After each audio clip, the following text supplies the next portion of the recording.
يا أمي غدوت أبا ولم أكبر.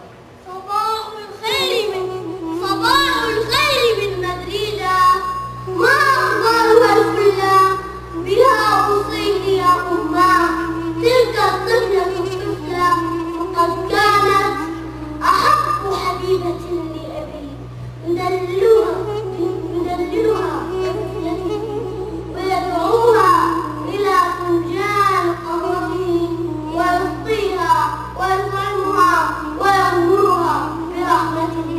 ومات أبي ولا زالت تعيش بكل عودته، تبحث عنه في أرجاء غرفته وتسأل عن عباءته وتسأل عن جريدته وتسأل حين يأتي الصيف عن فيروز عينيه لينثر فوق كفيه دنانيرا من الذهب. سلامات إلى بيت سقانا الحب والرحمة، إلى أزهارك البيضاء فرحتي ساحت النجمة، إلى تختي إلى كتبي إلى أطفال حارتنا.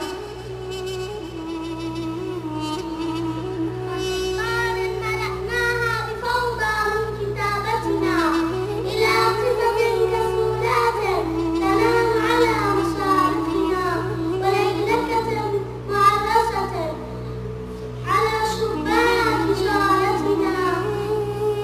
ومع أمان يا أمي ووجه دمشق عصفورا يخربش في زماننا، ويعض على ستائرنا ويأكلنا رزقا.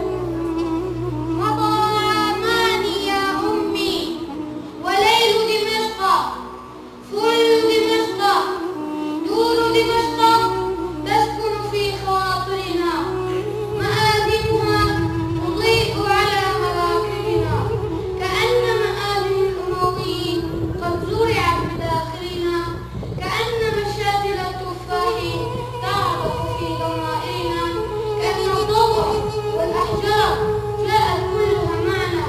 أتى أيلول يا أماه وساعة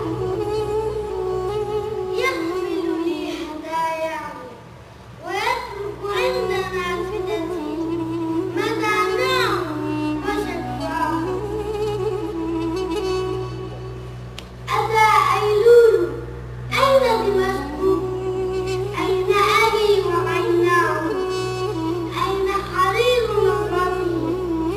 أين عبير حرفتي؟ سقى الرحمن مسواه.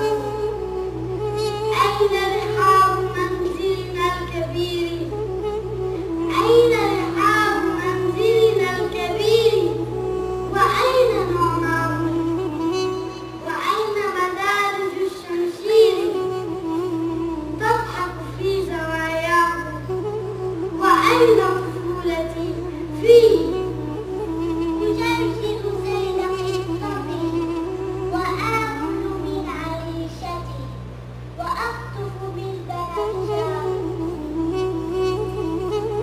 دمشق يا شعرا على حدقات أعيننا كتبناه، ويا طفلا جميلا من بصائره صرفناه.